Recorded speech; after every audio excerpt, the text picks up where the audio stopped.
unos grupos que cuando yo los dejé, hablan un poquito más, ahora ya no hablan nada. Cuando hacen, me pido preguntas. ¿No? En clase no participo mucho. Entonces, vamos a hacer una clase más dinámica, ¿ya? Espero que puedan conversar y preguntarme. Igualmente unos minutos después de clase si tienen alguna pregunta. Lo que vamos a ver es por qué es importante el ADN mitocondrial para qué tipo de estudios y no para todos los estudios. Y cómo lo podemos analizar. ¿Qué podemos hablar sobre el ADN mitocondrial? En generalidades. Comienzo lento y después corremos. O sea, vamos a hacer un review de los puntos importantes. ¿Qué aspectos son importantes del ADN mitocondrial? Aunque puede hablar sobre eso. Libre, ¿alguien está grabando? Bueno, por eso no hablo.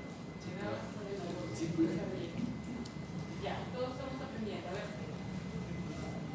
¿Qué sabemos del ADN mitocondrial? ¿Ah? ¿Es singular? Circular. ¿Qué más? Es un punto importante. Y ahora me explica por qué. ¿Qué más? ¿Cómo existe? ¿Por qué existe? ¿Cómo así existe?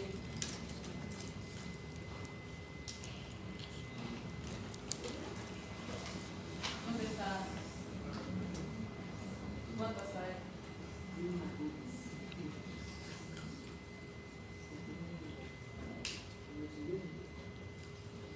Apareció desde una endosimbiosis, o sea, origen endosimbiosis, es decir,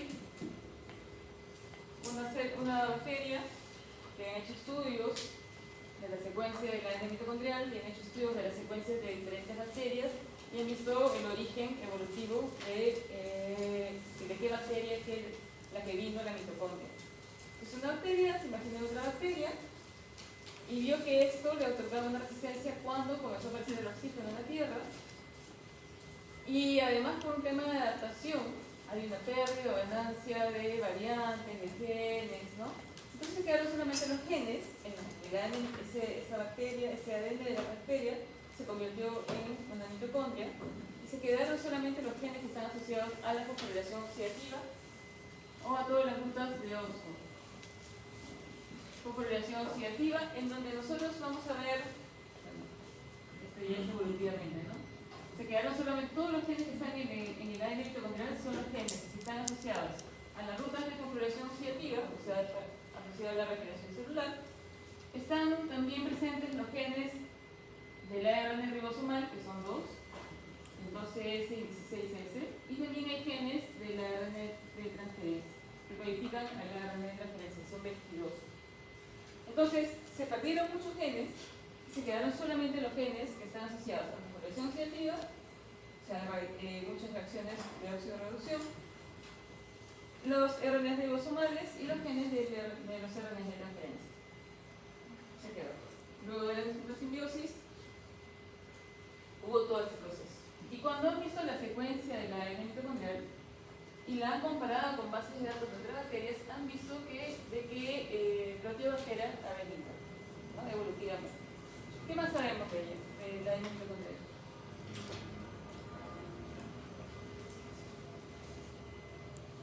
Está dentro de la matriz mitocondrial. Tenemos un ADN mitocondrial. Hay más de uno por mitocondria. Y además por célula, toda una célula, tienes más de una mitocondria, ¿no es cierto? Quiere decir que por célula tienes mucho ADN mitocondrial. Quiere decir que, hablando ya a nivel de técnica, porque aquí tenemos una parte de técnica, vamos a ver la parte aplicativa, una ventaja es lo que es circular le da estabilidad. No sé si se ve mi pulmón verde. A degradación, frente a degradación. Otra es que tienes mucho ADN mitocondrial por célula. Cuando extraes el ADN, tienes mucha cantidad de material genético. Y vamos a ir hablando un poco de las clases que hemos tenido antes también. Cuando nosotros hacemos extracción de ADN y PCR, ¿se acuerdan que un punto importante era el tipo de ADN o la calidad de la extracción del ADN? Que por eso a veces estaba todo bien, una mesa de salida y la otra no, o le salía técnico con específicos. ¿Se acuerdan de esa clase? Electroforesis, que ya pueden ver, leer un gel. ¿No pueden leer un gel? Un gel, una banda arriba, una banda abajo. ¿Qué significa que está abajo? Más chiquito y de arriba más grande. Eso es leer un gel. No me necesitan saber. Tenue, ¿qué significa? Hay ¿qué? Poco e intensa la banda de ese tamaño, de mucho, ¿no es cierto? Sí. Eso es leer un gel. Y que se acuerden desde ese momento hasta ahora, está contenta mi corazón. Entonces, cuando tu muestra no está tan fresca, lo que nos recomiendan es que usemos marcadores, o sea, una región de ADN que quieres analizar del ADN mitocondrial. ¿Por qué? Al no ser tan fresca tu muestra está mal fijada, por ejemplo, ya hay degradación.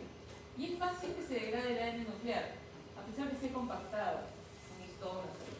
Otra cosa que el ADN mitocondrial no tiene una compactación con histonas, es un ADN desnudo. Pero al ser circular, le da mucha estabilidad frente a una degradación. Y además, como tienes por cada célula que tú extraigas el ADN, tienes un juego de ADN nuclear en doble dosis, pero tienes mucho ADN mitocondrial. Entonces es más probable que tengas mejor calidad de extracción de ADN mitocondrial a nivel de degradación respecto al nuclear. Eso es otra ventaja por lo cual nosotros usamos muchos marcadores del ADN mitocondrial para hacer un análisis, por ejemplo, de identificación de especies. ¿Se acuerdan?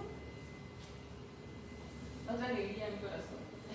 ¿Se acuerdan qué marcadores usamos para la PCR que es del ADN mitocondrial?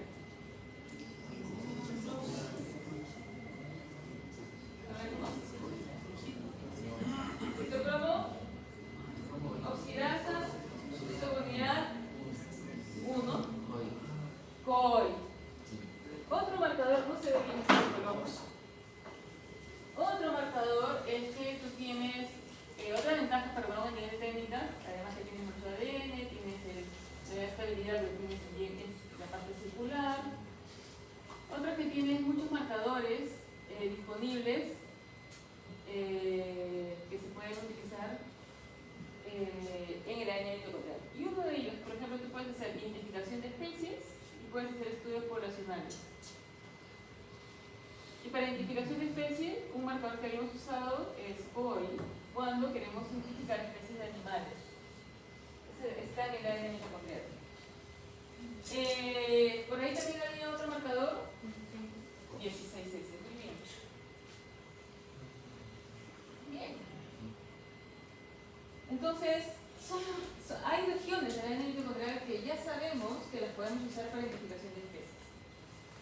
Lo ideal, ya en un laboratorio, recuerda que les cuento cosas de la vida real, es que tú corras, cuando tienes un organismo que no sabes qué especie es, por ejemplo, nos ha llegado una sanguijuela. Hay una bendita sanguijuela que estaba encima de una especie de un tipo angelote, un pez, le llaman pez ángel. Primero, que estamos identificando porque es una nueva especie de pez ángel, que no estaba registrada.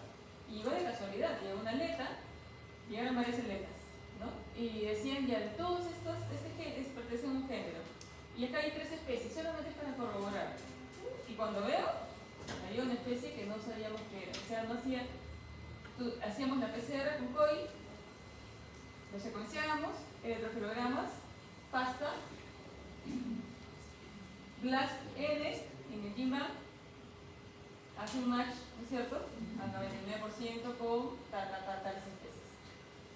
No sabía que hacía un match con ninguna especie, al 99%. No sabía que era parecida, pero en el género, pero no en especie.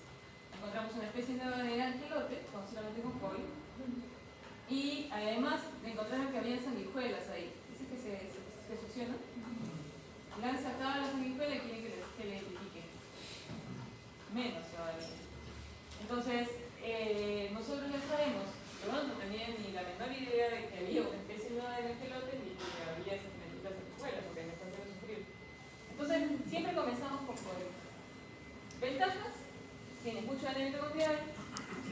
cierto?, en copias, y probable que tengas de la región que te interesa que no esté de la... La ventaja también es, y vamos a regresar aquí, tenemos varios marcadores aquí, a pesar de que tenemos pocos genes en comparación con el genoma nuclear, con los cromosomas, en la característica, en el núcleo. Aquí es algo bonito y vamos a hablar un poquito de del seminario de reparación de ADN. Cuando vemos en la matriz mitocondrial, dijimos que había muchas reacciones de óxido-reducción. Recordemos a la profesora Patricia Bohr y todas las profesoras de esta bioquímica. Ese curso me parece más difícil que biología molecular. ¿No? No se muy bien. Y aquí se acuerdan la cadena transportadora de electrones, de los citocromos, succinato, ¿se acuerdan? Succinato, deshidrogenasa, tal. Entonces aquí van a estar los citocromos, succinatos, etc., ¿no? Cadena transportadora de electrones. Hay muchas reacciones de óxido-reducción. Punto importante. Cuando nosotros nos estresamos, nuestro metabolismo comienza a verse alterado, ¿no? Estrés de cualquier tipo, estrés de exceso de calor, estrés de exceso de frío, estrés de semana de exámenes, estrés de ver las notas, ¿no? Estrés de que tengo que prepararme para una clase, ¿no? Y no tengo tiempo para terminar todas las cosas que quiero contarles. Yo también paso por niveles de estrés. Entonces, y ahí comenzamos a liberar radicales libres. Estrés de, por ejemplo, haces mucho ejercicio, ¿no? Y no respiras bien. Acá hay gente que hace ejercicio.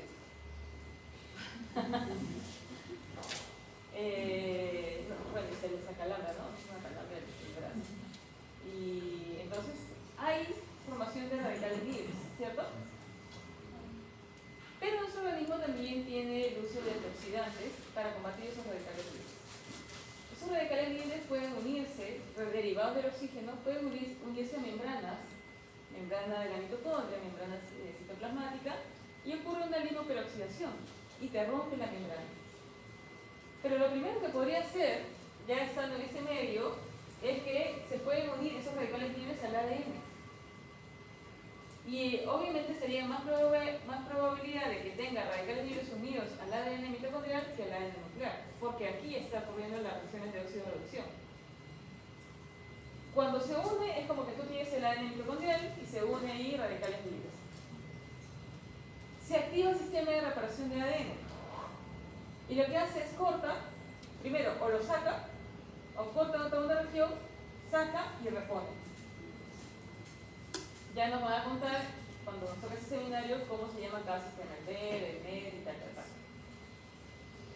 Pero cuando hay demasiado, la célula dice, ay, no voy a invertir tanta energía para poder reparar eso, mejor que la célula se descense, ¿no? Que se muera, apoptosis.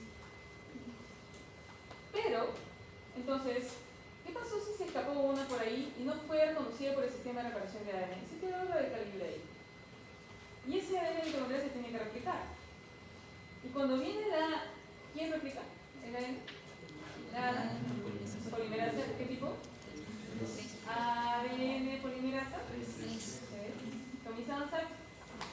Y acá tienes una adenina, por ejemplo, con un radical libre. Y en lugar de incorporarle, ¿qué cosa tendría que incorporarle? Timina. La lee mal y le incorpora una situación. Y sigue replicando.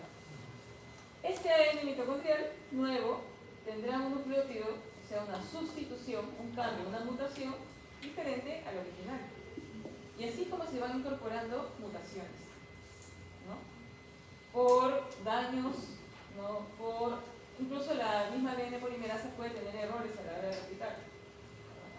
Cuando nos hacemos más viejitos, todas nuestras enzimas comienzan a trabajar no tan prolijamente como cuando somos más jóvenes, ¿no? Entonces, es muy probable que el ADN mitocondrial en su genoma tengan la tasa de mutación, que es en tasa de mutación, o sea, cuántos cambios hay en un tiempo determinado de generaciones, es muy probable que sea más alta la tasa de mutación aquí que en el genoma nuclear. Entonces, me da una ventaja usar ADN mitocondrial. Dada esa situación, acumula mutaciones y te da una mayor versatilidad de marcadores moleculares que puedes utilizar. ¿Por qué es importante esa variabilidad? Vamos a otro punto más. Entonces me voy a quedar en variabilidad genética.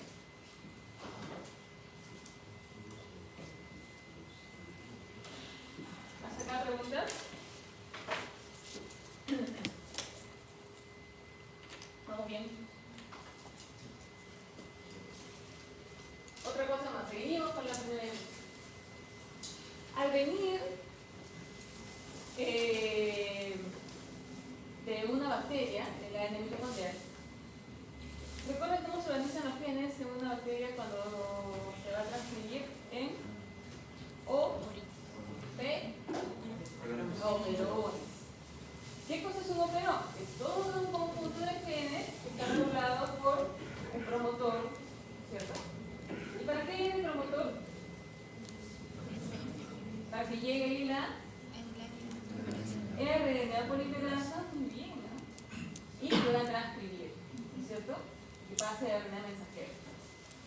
Como viene de un origen bacteriano, no vas a tener como en unos eucariotas que tienes un gencito con varios promotores. En este caso es un conjunto de genes con su promotor. Entonces se transcribe como un operón. Algo importante también es que en el genoma mitocondrial, en el estándar que conocemos, en el de animales, porque es diferente al mitocondrial de plantas. Uy, estoy con calor. No hay intrones. En el genoma mitocondrial de animales no hay intrones. Por ahí pequeñas regiones espaciadoras, pero todos son genes. Recién en esa región que no es de genes, ahí están una porcióncita, los promotores. ¿Por qué son los promotores? Son dos. Porque este ADN mitocondrial es de doble hebra. Y en una hebra hay muchos genes codificados y en la otra hebra hay menos genes, pero también genes codificados. En las dos hebras se codifican genes. Como una hebra tiene más genes codificados, se llama la hebra pesada. Y en la otra hebra tiene pocos genes, que es la hebra ligera. Heavy y light. Por eso que los primers eran HCO, LCO, no recuerdo más. De H heavy y L de light. Entonces tienes las dos hebras. Cuando se tiene que transcribir esa hebra, usa su promotor. Y ese promotor está en esta región que se llama la región control. Se llama región control porque ahí está el origen de la replicación, o sea, el sitio ori, y está promotores. Un promotor para la cadena pesada y el otro promotor para la otra hebra antisensible. Súper sencillo. Y cuando se transcribe toda la hebra ligera, por ejemplo. Y la hebra pesada se puede transcribir parte o todo. Pero no es que sea gen por gen que se transcribe, es todo el bloque. Similar a una bacteria. Entonces, esta región control no alberga genes. En el ADN mitocondrial de animales no hay intrones. Es un ADN de 14.000 nucleótidos, 16.000 nucleótidos, es pequeño.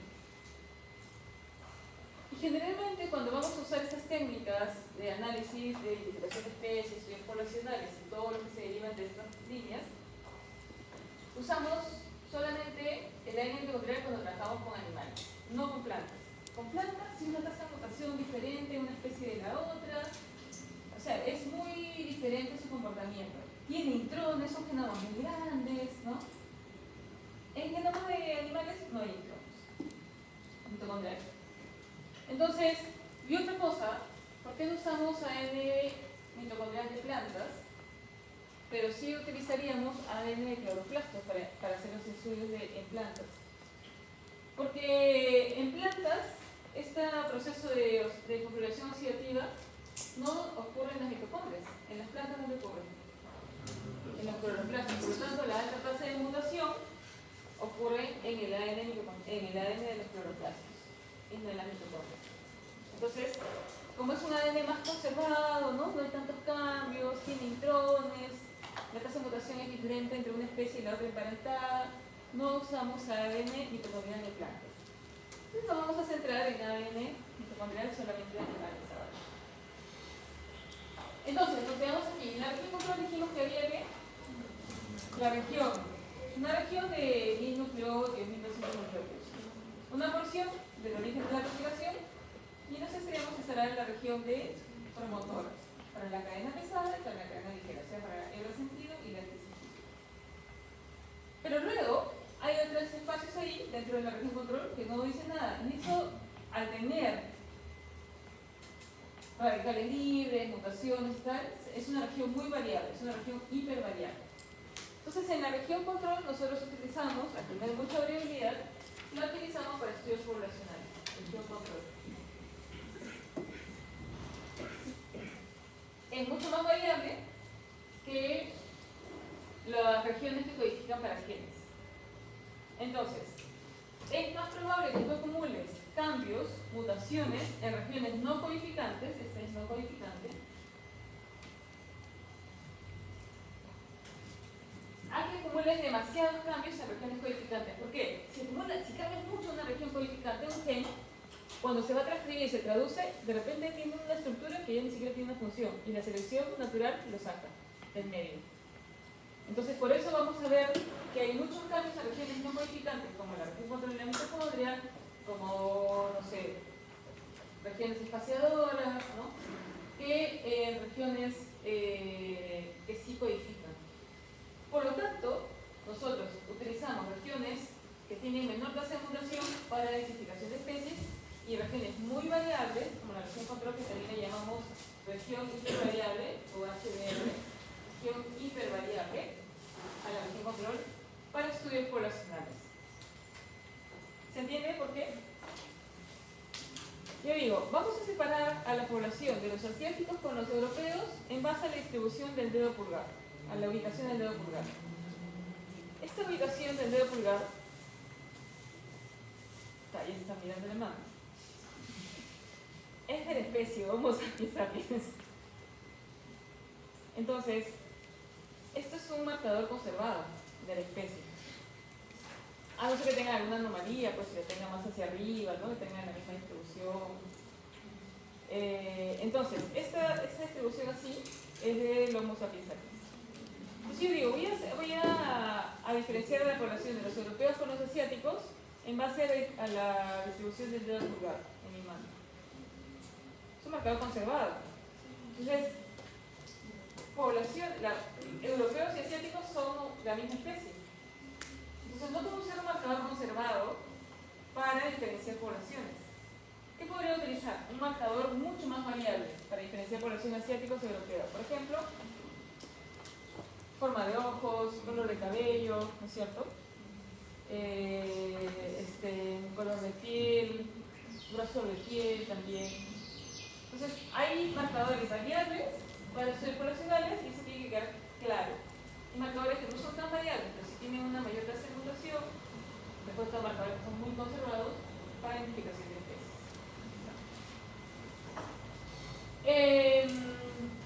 Bien, entonces, y esto está albergado en el ADN mitocondrial. El ADN mitocondrial además tiene, por ejemplo, 16S, ¿a qué estaría relacionado? Dijimos, a codificación del ARN de Volkswagen. El COI estaría relacionado a los genes SOC, ¿cierto? La región control no codifica. Entonces, ya hemos visto la variabilidad.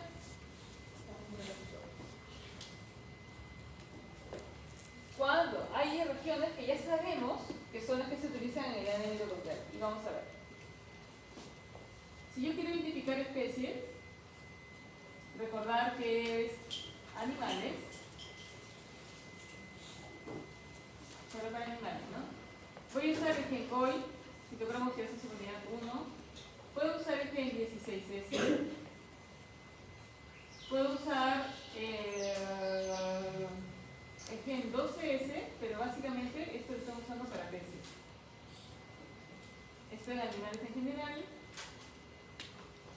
Este también animales también, pero muchos invertebrados para peces. ejemplo, estos son ribosomales, ¿no es cierto? Del RNA ribosomales, del RNA ribosomales. Hay otras regiones que también son de las OXFO, es el NAT deshidrogenasa 1, NAT deshidrogenasa 2, que los pueden utilizar también de los cadenados de la función OXFO. Puede ser para identificación de especies o puede ser para estudios poblacionales, dependiendo de su variabilidad. ¿Qué otra región?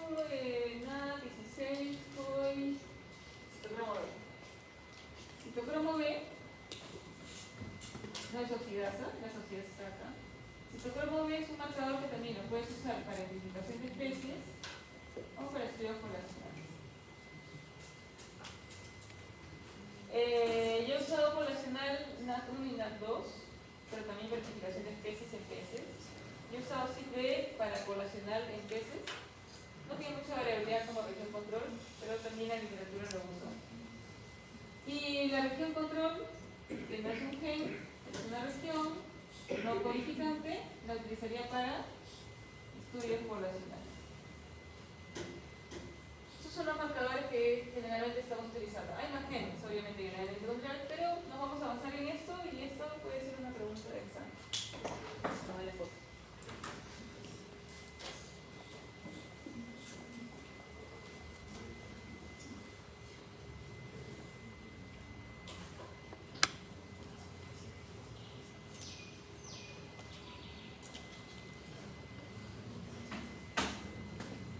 Entonces, esa es la evidencia. Profesora, ¿cuál es la diferencia entre un marcador usado para identificación de especies y otro para estudios poblacionales? Yo quería discriminar a la especie del Homo sapiens con el Canis vulgaris, que sería el perro, ¿no? Canis vulgaris.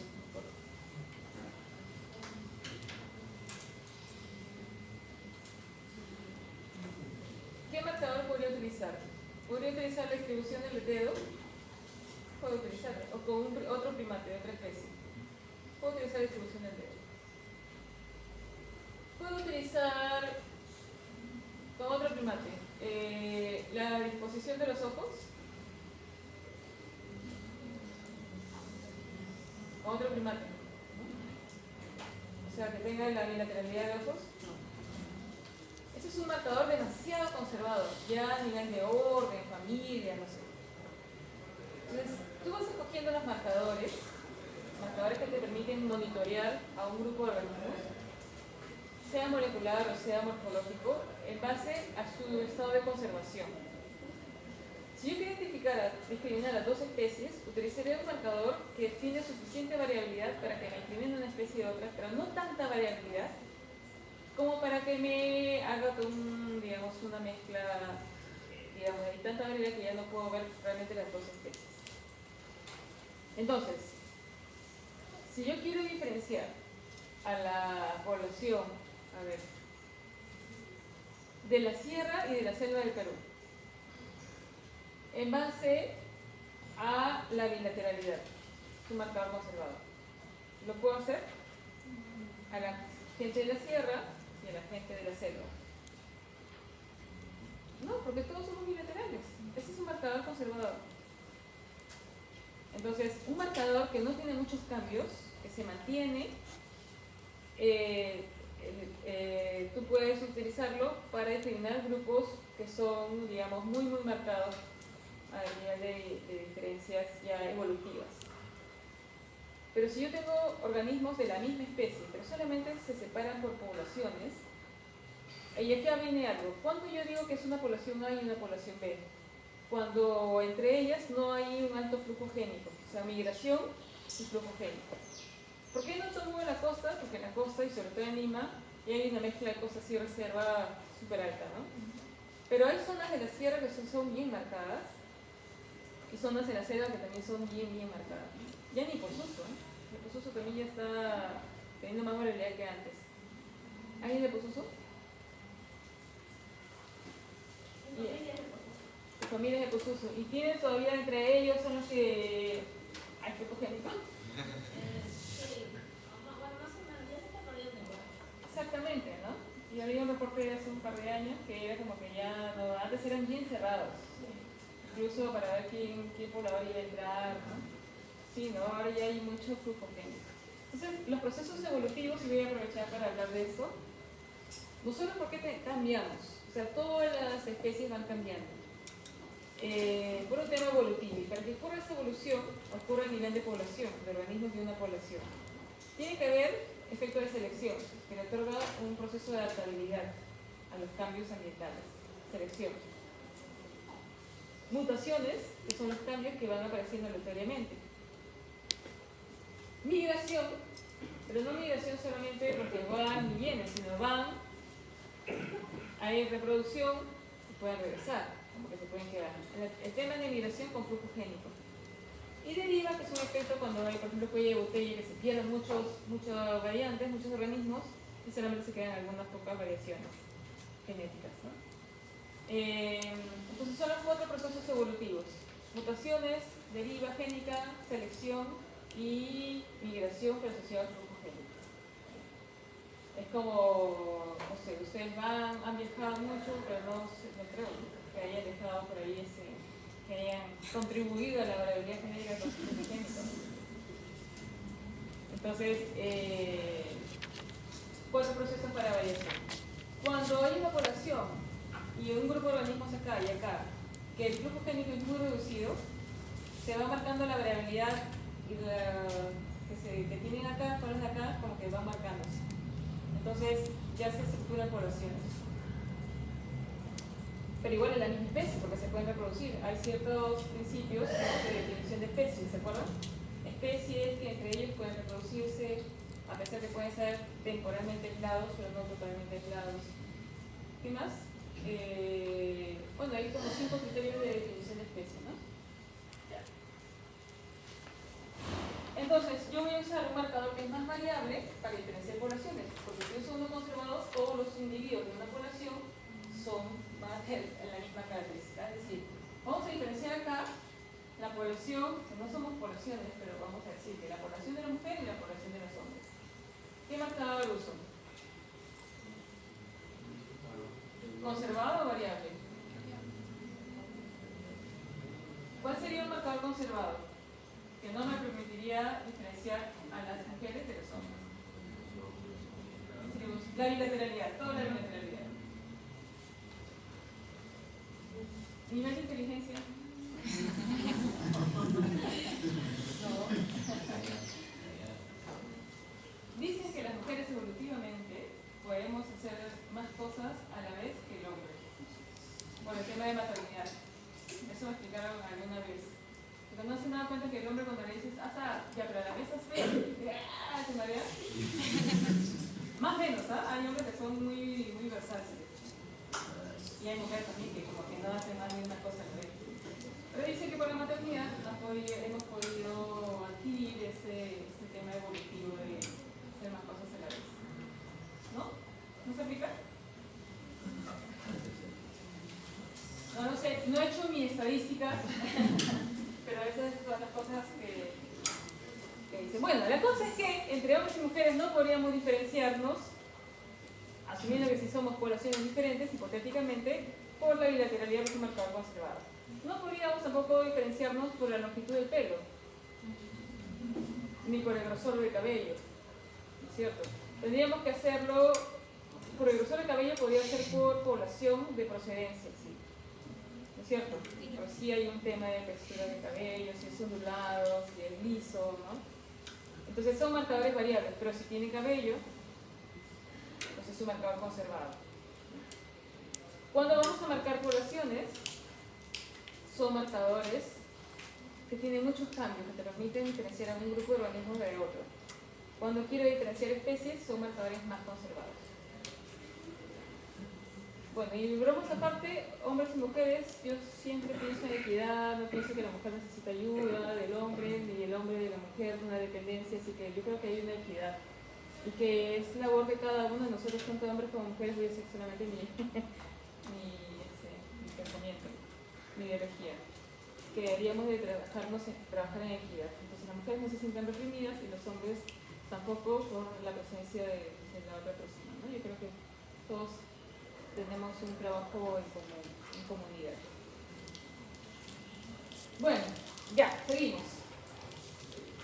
Todo esto es lo que tenemos que tener conocimiento de la ADN mitocondrial, que está en la clase.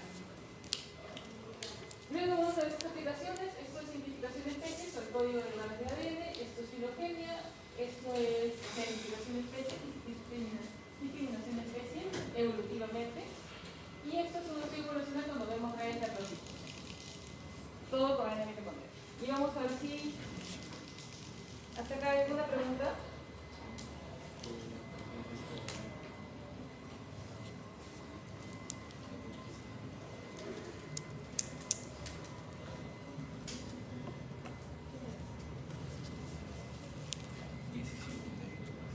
¿Todo bien? Vamos entonces a hacer como ahora punto por punto de todo lo que nos hemos tomado ahí en tiempo. Genoma mitocondrial, cuando sé toda la secuencia del genoma mitocondrial, se llama mitogenoma. Las técnicas de secuenciación actuales nos permiten obtener todo el genoma mitocondrial. La técnica que ustedes han aprendido es la técnica de una región, la evalúo, la amplifico, la secuencio y la comparo con base de datos. Puedes hacer una región, otra región, interregión, ¿no? Por ejemplo, puedes amplificar y secuenciar COI, 16S y una, y bioinformáticamente las juntas de todos los organismos con los que vayas a trabajar. Eso se llama concatenados. Puedes hacer una sola región o puedes hacer 3 regiones, 4 regiones, 2 regiones más y las juntas bioinformáticamente, o sea, con FASTA y el otro FASTA al costado. Y de cada organismo haces eso. Y haces tu análisis filogenético, por ejemplo, otro bonito. ¿Llegaron a hacer árboles ustedes? No. Ya. Pero las técnicas de secuenciación actual, secuenciación masiva, te permite hacer todo el mitogenoma. Entonces puedes evaluar que de cada organismo todo su mitogenoma, ¿no? Y es mucho más rápido ahora que lo que decíamos con la secuenciación de Sanger de la primera generación. El origen endosimbiótico bacteriano, ha habido pérdida de genes y solamente se quedaron los que estaban asociados a la configuración oxidativa por asociar la presencia de oxígeno en la tierra. La forma es circular, en general lo que conocemos, pero hay excepciones. De aquí en adelante comenzamos a hablar de excepciones. Se ha encontrado que en invertebrados, hay muchos invertebrados acuáticos, muchos migarios, o sea, las medusas, ¿no? Que evolutivamente era circular, pero se fragmentó. Y para que no vengan las exonucleasas, se incorporaron telómeros. Y pasaron a ser cromosomas mitocondriales. Es decir, hay especies que no tienen el ADN mitocondrial circular, sino lineal, en forma de cromosomas mitocondriales. Herencia. ¿Qué herencia tenemos? Materna. ¿Por qué? Porque los ocitos vienen con sus mitocondrias. Y el espermatozoide en el cuello se quedan los espermatozoides y solamente entre la cabeza con su materia. Herencia uniparental. Entonces, tiene una ventaja y una desventaja. Cuando tú tienes herencia diploide en cromosomas, tú ves alelos. Tú ves el alelo paterno, el alelo materno de un gen determinado. ¿Cierto? En la mitocondria no puedes hacer eso. Cuando es uniparental. Teóricamente, todas las mitocondrias todo el ADN mitocondrial de tu mitocondria tiene una homoplasmia. Cosa quiere decir que todos son iguales. Pero hay especies, y recuerden que, no tienen por qué acordarse, pero les hago recordar que yo solamente trabajo con organismos acuáticos, nada de tierra, nada de plantas tampoco. Entonces los ejemplos que les doy son esas excepciones de organismos acuáticos. Hay unos moluscos que se ha encontrado que en sus estadios iniciales, en moluscos marinos, tiene presencia de ADN mitocondrial materno y paterno. Y a esa situación se llama longui. Esto podemos volver a Vamos a hablar de las excepciones. Algunas excepciones que sí nos importan recalcar. DUI, herencia doble uniparental. Doble uniparental. Que tienes el paterno y materno dentro del mismo organismo. Entonces, Es herencia materna, generalmente, pero hay organismos, en algunos casos acuáticos, que tienen herencia doble uniparental. Hay que tener cuidado con esto. Cuando tú trabajas con un grupo de organismos, tienes que estar seguro que es de herencia uniparental. Porque cuando meten la data, ustedes ya han trabajado con algunos programas, ¿no? Tú metes datos y dices, hazme esto, pero te salen una serie de fórmulas o algoritmos que considera desde una premisa que si tú le dices, estoy trabajando con ADN mitocondrial o nuclear. Entonces, si tú le dices al programa, estoy trabajando con ADN mitocondrial, va a asumir que es uniparental. Entonces, hay que tener cuidado con eso y que no es doble uniparental con el que están trabajando. ¿Por qué? Porque asumiría que acá hay una heteroplasia, hay una más variabilidad, ¿cierto? Entonces, hay más diferencias. Por otro lado, el trabajar con marcadores mitocondriales también es muy fácil, porque lo que tú tienes es una secuencia de ADN. Lo que comparas son secuencia. Cuando tú trabajas con nuclear, tienes que tener los dos alelos. Por cada organismo, 2 alelos, por cada gen. Entonces, en este caso de acá, el mitocondrial tiene solamente una secuencia, por organismo, por gen. Eso se llama un haplotipo.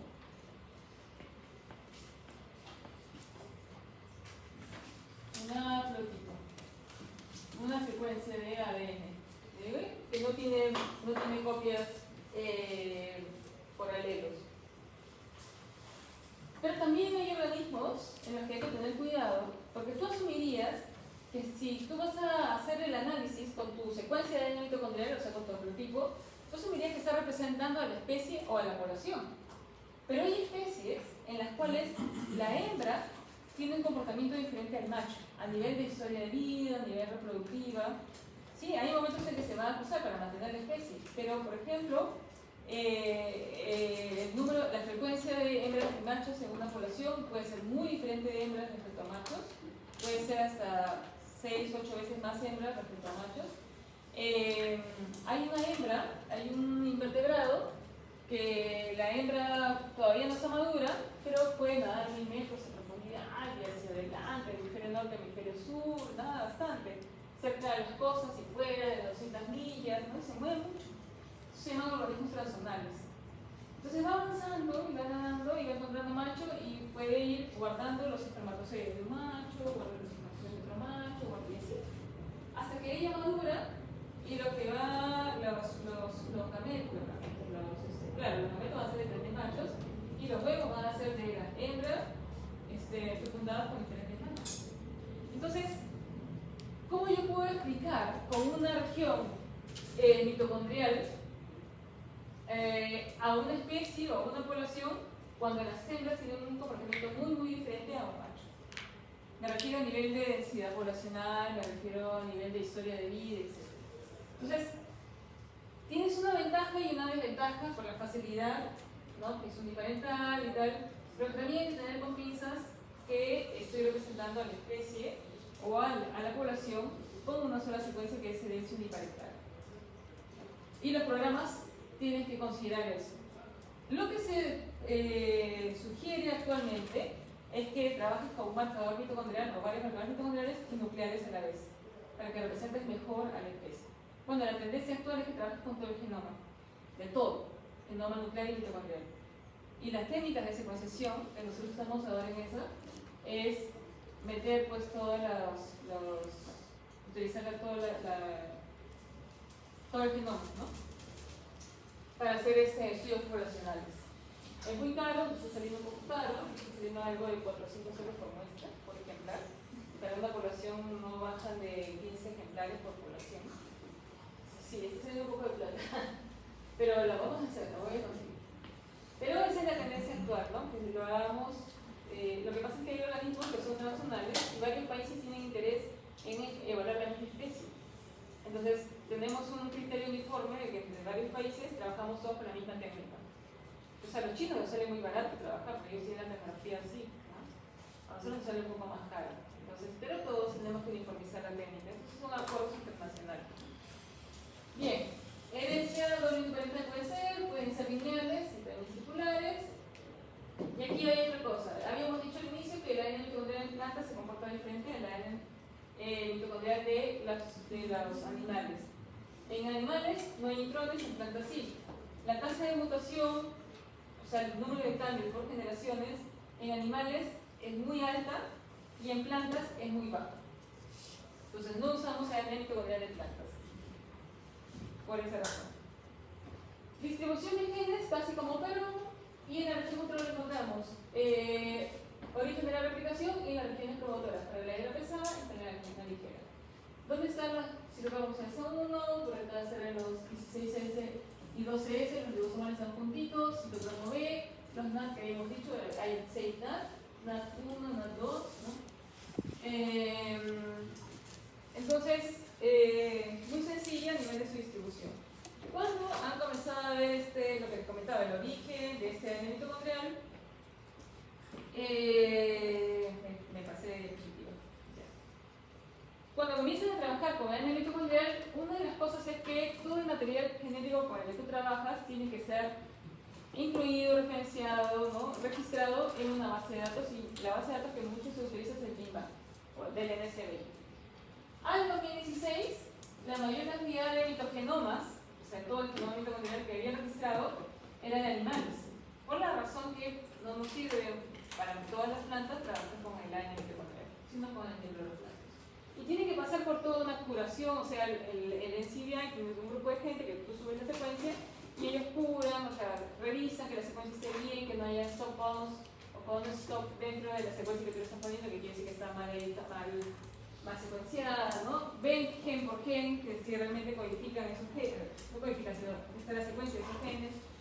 Y a medida que va pasando la historia, la tecnología ha ido avanzando. Entonces, cuando comenzábamos a trabajar, solamente comenzábamos con electroforesis. PCR, electroforesis, enzima de fusión, corte y las banditas. Cortó o no cortó, la banda más grande. Si no cortó, si tú cortas un fragmento, tiene fragmentos más pequeños y lo veías en el gen más pequeño. Si no cortó un fragmento, se queda grande. Y eso era las técnicas como trabajábamos al inicio. Bueno, yo recién llegaba por ahí. Y luego comenzaron a aparecer el secuenciador de primera generación, secuenciación de Sanger, ya comenzaban a PCR, secuenciación, y podías hacer ya los estudios filogenéticos. Y luego vino toda la técnica de whole genome sequencing, o sea, toda la secuenciación masiva de Illumina, y hace 2 días, 3 días, estaba hablando la semana pasada, estaba hablando con unos chicos del laboratorio en California, del Instituto de Monterrey, no me acuerdo, Calimbani, y ellos decían, ya, ustedes saben de la BITI, que es una tecnología de secuenciación que recién ha salido. Es mucho más barata que... ¿Ustedes han dicho de Illumina? Secuenciación Illumina. Es así como que la top, la utilizan muchos papers y secuencias todo el genoma muy rápido, ¿no? Acá en Perú también hay secuenciadores Illumina. Pero ha salido una que se llama BITI. Entonces está como que toda la tecnología de secuenciación masiva se está haciendo más barata y, digamos, con mejor rendimiento a nivel de las secuencias o fragmentos que tú generas del ADN. Entonces, actualmente ya se trabajan con mitogenomas, todos los genomas completos, ¿no? Por la tecnología. Hay bases de datos para armar genomas en general y obviamente tienen una parte de mitogenomas, ¿no? Y te dicen hasta dónde están. Ya están ensamblados. Cuando tú haces una secuenciación de todo un genoma, lo que haces es extraes el ADN de buena calidad, pasas por una serie de filtros y comienzas a fragmentar el ADN y secuencias por fragmentos. Y luego, como un rompecabezas, tienes que ir ensamblándolos. Se llama ensamblar. Y luego haces un counting y ves si es que tiene un sentido, ¿no? Y vas armando así como por partes. Entonces, si te dices si está ensamblado, si ya está completo totalmente, si está acumulado en microgenoma, etc. Otra cosa, en resumen, ya hemos visto el primer punto, habíamos dicho que tenemos otra ventaja porque hay muchos genomas mitocondriales por cada mitocondrio y por cada célula. Entonces es una ventaja a nivel de técnica. Otra ventaja es que tiene regiones conservadas, o sea, mediamente conservadas, que son los genes OFO, y otras que son más variables como la región control. Entonces puedes hacer estudios de diferentes tipos. Ya vamos a ver ya. Y aquí, eso también lo tienen que tener mucho ojo porque puede ser una pregunta de examen. La tasa de mutación, o sea, el número de cambios que existen en la secuencia frecuencia por generaciones en un tiempo determinado del ADN mitocondrado es mayor que el ADN nuclear. Y eso te da una ventaja, porque puedes estudiar identificación de especies y de poblaciones.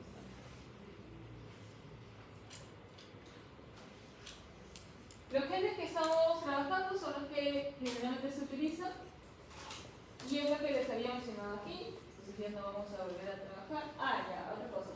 Antes la región control se llamaba de loop. Ustedes pueden ver papers actuales de 2023, 2022 quizás en adelante. Ya no te dicen región de loop, sino región control. Si ustedes ven un paper que dice región de loop, tengan mucho cuidado con ese paper. Está prohibido ahora decir región de loop. Antiguamente se llamaba de loop porque como es una región de replicación se hacía un loop.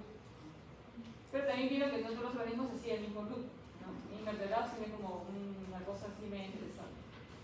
Pero entonces, por eso ahora le llamamos región control. Aplicaciones. A ver. ¿Alguien sabe qué cosa es el ADN barcoding?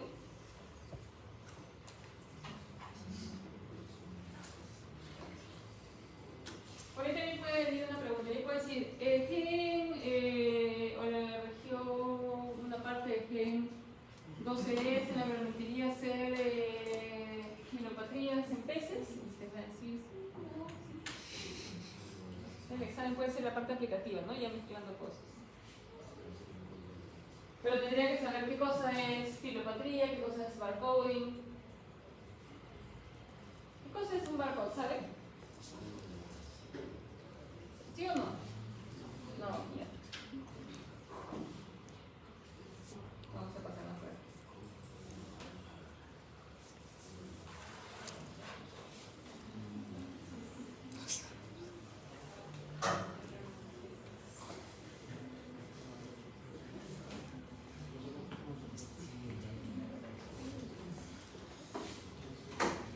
Yo tengo calor.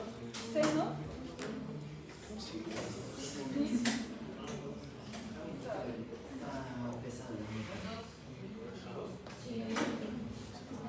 ¿Atrás no tienen calor?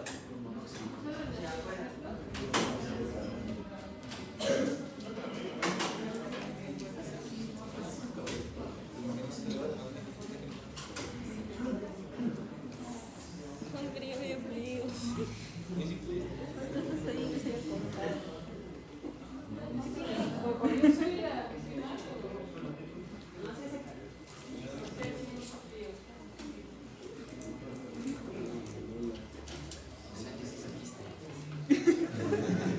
Ya está modo quiste ahorita.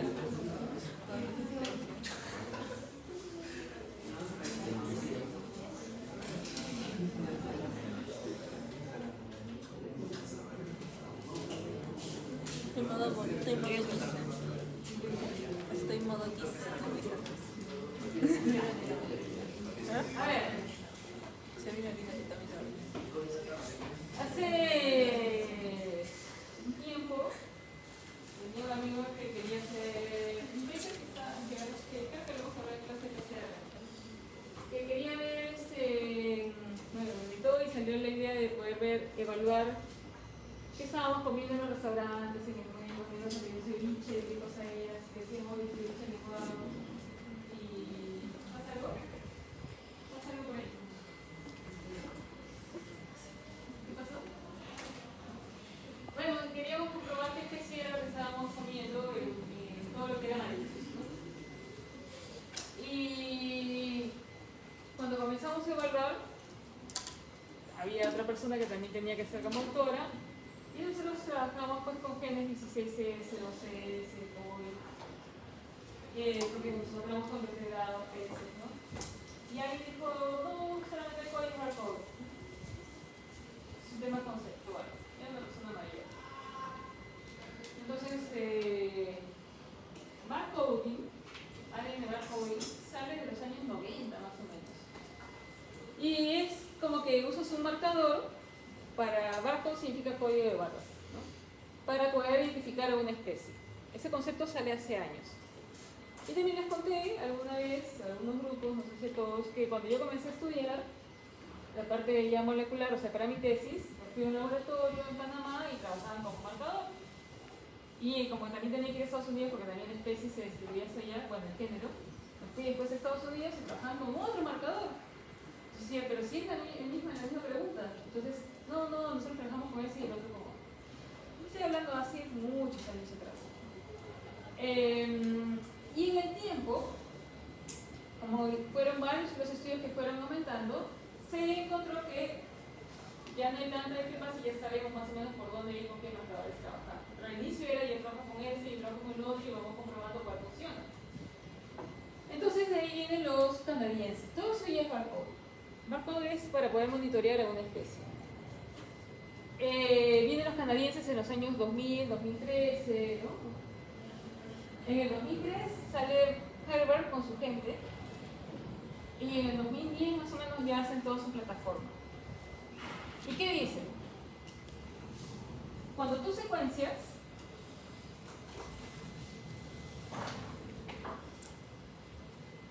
azul, ¿ustedes se acuerdan de los programas? De la secuenciación.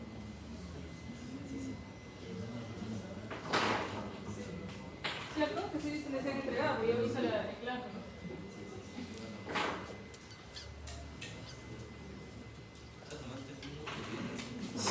Sale así, ¿no es cierto? ¿Sí? Ya, ¿qué significaba eso? Que en pasta, luego lo cambias, ¿y qué era? G, C, A, y eso lo pasó a esta pasta sin colores, ¿no? Y eso es lo que compara con base de datos. Cuando llega a cargar su gente, el canadiense, todos sus canadienses, dice, oye, pero podemos llegar al público que no estudia biología, que no estudia genética, que toda esta cosa que con una región de ADN tú puedes identificar una especie. Y realmente lo consiguieron, porque hace como 10 años atrás fue todo un boom acá, en Limarpe, y todo el mundo se movía con eso. Y venía el almirante, porque Limarpe está comandado por un almirante retirado, decía, oye, ese barco, no sé qué. Mira, pues esa cosa no es tan ¿no? Ya lo hacíamos nosotros desde antes, pero digamos, fue como que muy masivo, ¿no? Llegó mucho al público en general. ¿Qué decían ellos? Súper sí, como que bien marquetero, ¿ya? Yo le puedo decir a la gente que un producto lo puedo identificar con un código de barras. Lo paso por un scan. Una especie la puedo identificar con un código de barras, pero de ADN. Y eso lo paso a barras, en colores. ¿Qué colores serían correctos? Negro, azul, verde.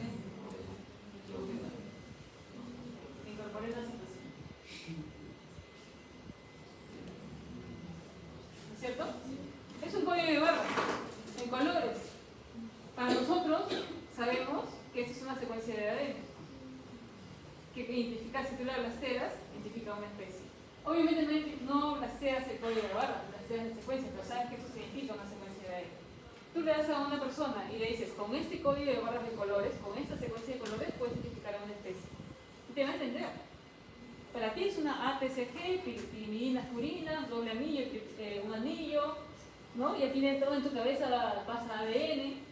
Pero una persona necesita que con una secuencia puedes identificar una especie. Ese es el código de barras de ADN. ¿Ustedes lo han hecho? Ustedes lo han hecho.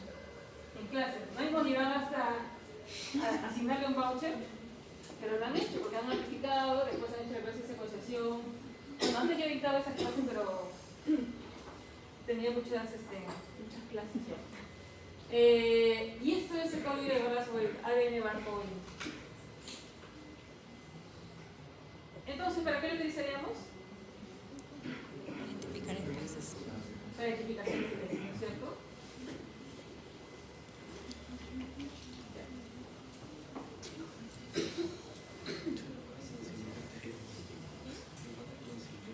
Metabarcode. ¿Para qué creen que funcionaría? ¿Para? Más de un organismo. Entonces, de repente les interesa a ustedes. Nosotros estamos comenzando, bueno, hemos retomado un poco en el laboratorio. Mi investigación la hago en el Instituto del Mar del Perú. Estoy a cargo del laboratorio de genética molecular. y todas las cosas que salen en la genética ahí, poblacional, identificación de especies, expresión génica, metabarcoding, barcode, todas esas cosas las vemos en el laboratorio. Y siempre siendo una invitación para los que estén interesados en los mundos acuáticos o bacterias acuáticas, que también las estamos trabajando, para que vayan a hacer una tesis en el laboratorio, solamente cuando estén en quinto año. Terminando cuarto, sus vacaciones para no acepto antes. Ya he aceptado antes y no puedo.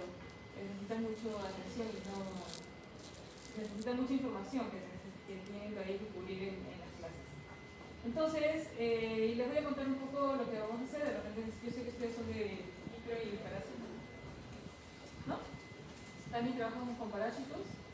Ha llegado un hongo, no es un parásito, pero ha llegado un hongo que está unos peces, lo aísla el laboratorio de patobiología, nos lo pasa y le digo, bueno, pásame más para poder llegar hasta un N de 3 más o menos y llegar a su especie correctamente. Vuelve a aislar el hongo y dice, ya, te voy a pasar así varias réplicas. Se supone que todas la misma especie, 3 especies han aparecido. Uy, Dios mío. Entonces, ¿pero qué? Porque lógicamente le marca lo mismo, molecularmente está marcando la diferencia. Entonces, estamos corriendo 3 marcadores ahora, ¿no? Marcadores de lo que ya sabemos y hay otros que es como complementario. Pues ahí, por ejemplo, fácil saldría una tesis de bachiller, pero como no tengo tesis de bachiller de microbiología, lo estoy haciendo yo. Entonces, pero siempre hay cosas con las que pueden trabajar de ese tipo.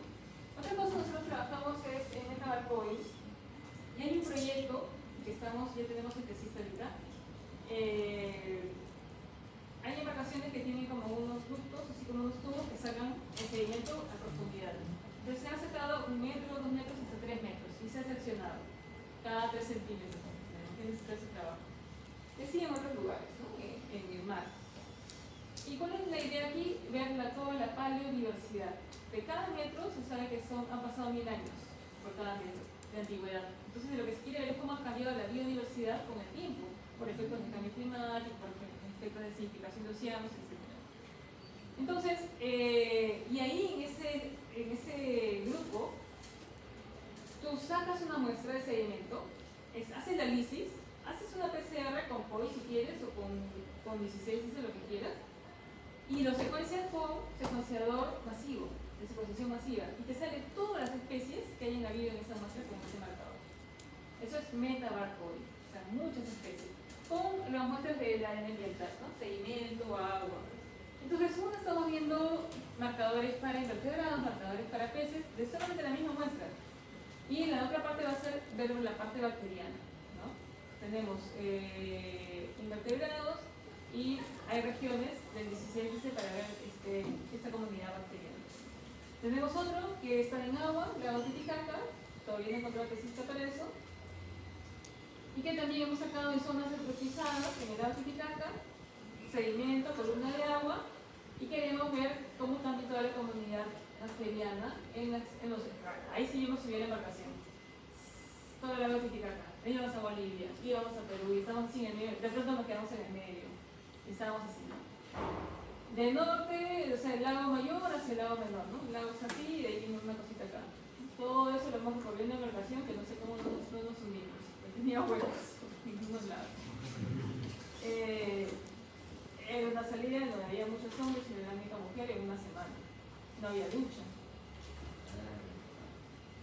Ya, bonita experiencia. Pero tuvimos las muestras. Y entonces ahí hay que ver también toda esa comunidad que era cómo ha ido cambiando. Son las más impactadas por cultivos de peces y son las menos impactadas, ¿no? Entonces, si eso lo hacemos con metabarcoding, entonces haces una extracción de una ADN vital, agua filtrada, todas las células que hayan caído ahí, haces tu PCR, ahí tendría que ser con 16S, los mitocondriales, y secuencias todo lo que haya identificado, de salir toda la diversidad por especie y por especie, ¿no? Hay una tesis que yo creo que en 2 meses debe estar siendo sustentada. Hoy hay sustentación de tesis de mi tesista de expresión clínica, pero yo creo que en 2 meses va a salir. Es un chiquito que ha trabajado bacterias también en lago Titicaca, pero solamente en zonas de piscigranjas, y asociado a la presencia de bacterias con una función metabólica, con función de eutrofización, de nitrificación, etc., ¿no? Todo eso se puede hacer con moléculas. Y el chiquito no hizo ni una bacteria en su vida ahí en el cultivo de laboratorio, de nuestro laboratorio. Filogeografía, tú ves las especies como una especie como se distribuye toda su distribución en el espacio. ¿No? Pues el bloque de genes, de especies y su distribución en un espacio. Entonces, identificación de especies, filogenia es las especies que comparten un ancestro común, una historia evolutiva. Entonces, también tendrías que trabajar con marcadores de identificación de especies, pero ya hay un contexto evolutivo. Filopatría, paleogenómica es la que les conté hace ratito. Filopatría es, ahí nosotros trabajamos con Perico, la próxima semana espero que todo se vea bien, me voy a México a trabajar un proyecto, pero vamos a ver, porque hasta ayer no había nada, ni plata, ni permisos, nada. Y hacia México hay esta especie, nosotros tenemos ahí en Ecuador, es un proyecto era con Costa Rica, México, Ecuador, Perú. Y lo que se quería ver es cómo están estructuradas las unidades poblacionales. Pero además, se sabe que las hembras de esta especie puede ser en el macho, en este caso eran las hembras, la que han reportado antes, nacen aquí, comienzan a nadar, son altamente migratorios, o sea, se van a otra zona, y después pueden regresar a donde nacieron y ahí comienzan a desovar. Entonces, ese patrón migratorio de nacen acá, se van, nadan tan lejos y pueden, ¿cómo harán? Para poder regresar a donde nacieron para desovar, eso es un comportamiento filopátrico, ¿no? Filo de hijo, patria a tus orígenes, ¿no? Regresan a ser. Y se ha encontrado que con marcadores mitocondriales, con los NAT, pueden trabajar, hacer esa ruta de filopatrías en especies. No sé si en otros organismos, los casos que yo les cuento es en marinos, ya ustedes pueden leer otra cosa. Bueno, ADN ancestral ya los hemos visto también, ¿no? De los inventos. Este es un resumen de todo lo que hemos hablado. No hay neutrones en animales, hay un poquito de DNA intergénico que separa qué por qué. Algo que no hemos tocado es el código genético. Cuando tú tienes tu secuencia mitocondrial, tú puedes usar el BLAST N y te compara con toda la base de datos de nucleótidos, ¿no es cierto? Pero si tú tienes tu secuencia y tú quieres saber qué está codificando, tendrías que usar el BLAST T, ¿no? Que lo compara con la base de datos de proteínas. ¿Jugaron eso? Pero vieron que habían varias BLAST, la CN, la X, la P, la I. Entonces, tú tienes una secuencia de ADN y si quieres saber qué proteína estaría codificando, tienes que usar otro BLAST. Y tu secuencia la traduce y la compara con la base de datos de proteínas. El ADN mitocondrial de animales usa un propio código genético por grupo taxonómico. Entonces no puedes usar el código genético universal AUG, metionina o UGA, codón de stop, no. En animales hay grupos que tienen su propio código genético. El ADN mitocondrial sí usa el código genético universal, pero en el ADN mitocondrial de plantas, pero en animales, cada grupo taxonómico su código genético. Bueno, la tasa de mutación ya hemos hablado, y hemos hablado también que hay una hebra que tiene muchos genes, respecto a la otra hebra que está acá, lo coloreado son los genes que albergan. Entonces, por lo tanto, una cadena se llama la cadena pesada y la otra se llama la cadena ligera. Y hay promotor para la cadena pesada y promotor para que se transcriba la cadena ligera. Eso es lo que he mencionado, ¿no? Hay un código genético universal que aplica para ADN nuclear, pero cuando en plantas también utiliza el mismo código genético universal, el ADN mitocondrial, pero el ADN mitocondrial de animales, por grupos taxonómicos, usa un propio código genético. Y cuando vas a ir al BLAST, de lo que decía, ¿no? Hay un BLAST X que te dice que estaría codificando, qué proteína estaría codificando. Tú pones tu secuencia mitocondrial acá y te dice qué código genético quieres utilizar. Entonces, miren, para los equinodermos tiene su propio código genético, para invertebrados, para cilias, para peces planos, organismos planos, ¿no? Entonces, cada uno tiene un código genético mitocondrial. Esto lo hemos visto. Este es el resumen de los genes que están alargados, y hemos visto toda esta cosa, de línea simbiótica. Esto es lo que les decía, que han hecho análisis evolutivos y han visto que viene de una proteobacteria, de la mitocondria. Otra cosa, otra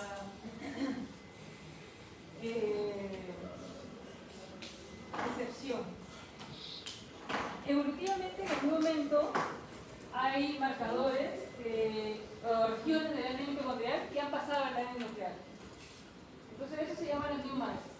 Los Nuclear Mitochondrial Identity. Es un gen que está en el mitocondria y en el núcleo. Cuando tú analizas y trabajas con un ADN mitocondrial, con una secuencia, tienes que asegurarte que solamente esté en la mitocondria y que no esté también en el núcleo. Porque no vas a saber, en el núcleo tiene alelos. En la mitocondria es una sola secuencia. No va a haber tanta variabilidad. Entonces, cuando tú metes la data, ¿con qué estás trabajando? ¿Cómo interpretas ese resultado? Te puede cambiar totalmente la interpretación de tus resultados, ¿no? O del comportamiento de una especie. Entonces, ojo que evolutivamente hay genes que están en la mitocondria y en el núcleo también. Y esos no los utilizamos. Bien, como habíamos dicho entonces, dos genes ribosomales, FS y 2S, 22 genes de área de transferencia. En mamíferos son 13 genes OXO, pero eso puede cambiar mucho. Puede cambiar mucho de acuerdo a la especie. Y estos genes OXO están distribuidos en estos complejos, complejo 1, 2, 3, 4. Recuerden que esto está asociado a los complejos de transportadores de electrones. La región control, habíamos dicho que son más o menos 1000 nucleótidos, ¿no? Es una región hipervariable y ahí está el origen de la replicación y las zonas promotoras. Origen de la replicación y promotora para la cadena pesada, o H, y la cadena ligera, o L. Es promotor para la strand, para la hebra pesada, y promotor para la hebra ligera. En esa región control no hay genes, ¿no? Es una región hipervariable, muy variable. Y esa es una representación de los promotores. Esta es la región control, tienes promotor para la cadena pesada y promotor para se transfiere a la cadena ligera. Hay obviamente una RNA polimerasa mitocondrial, ¿no? Y hay factores de transcripción que reclutan a la RNA polimerasa hacia el promotor de la cadena pesada o hacia el promotor de la cadena ligera. Y otra cosa, de acuerdo al requerimiento nutricional, se pueden adquirir el promotor de la cadena pesada puede adquirir o toda la hebra de la cadena pesada, no solamente los RNAs ribosomales. Depende de lo que necesite la célula. Y eso se marcan desde los promotores. Ya les mencioné que teníamos una excepción de que hay herencia doble uniparental en algunos organismos, deja de ser homoplasmia y pasa a ser heteroplasmia, pregunta de examen. También hemos hablado de que hay organismos que pueden ser circulares o anelidodres, pero también hay muchos que son AN lineales. Miren, son muchos invertebrados, ¿no? Y ellos han incorporado, han pasado a ser cromosomas mitocondriales, se han incorporado regiones celoméricas. Hay esta especie de cubo usuario, unidario, una medusita, que ya han hecho estudios de todo su genoma. Incluso han visto que genes están en cada cromosoma lineal mitocondrial y lo han comparado con otras especies que tienen circular y han visto que tienen los mismos genes, ¿no? Solamente hay un rearreglo ahí de orden y fraccionado. Los tamaños se van a cambiar. El genoma mitocondrial de una planta es muy grande porque tiene intrones. El genoma mitocondrial de humanos, miren, ¿dónde está? En comparación con la cantidad de información o de nucleótidos que puede tener el genoma mitocondrial de otras especies. Otra cosa que también, esta es como una gráfica de los diferentes invertebrados y hasta bilaterales, ¿no? Cómo ha ido cambiando generalmente. Miren, hay ciertos grupos, como les decía, en los nidarios donde vamos a ver medusas, que sí está fragmentado, ¿no? Pero ya en bilaterales básicamente vamos a encontrar ADN mitocondriales circulares. Generalmente estamos 14.000, 15.000 nucleótidos, un ADN mitocondrial, pero pueden ser más grandes. Porque sobre todo en plantas y algunos invertebrados porque tienen intrones. En general, el modelo que conocemos de mamíferos no tiene intrones, ¿no? En animales, pero en invertebrados y plantas que tienen intrones y su genoma va a crecer. Pero generalmente estamos en 16.000, 15.000 nucleótidos, un genoma mitocondrial estándar. El tamaño puede variar, 1 por presencia de intrones, 2 por el número de genes, que nosotros tenemos 13 genes OXO, más 22 de RNA de referencia, más 2 ribosomales. Pero, por ejemplo, hay especies como plantas que tienen, nosotros tenemos 16.000 nucleótidos de mitocondrial, hay los que tienen 500.000 nucleótidos de ADN mitocondrial.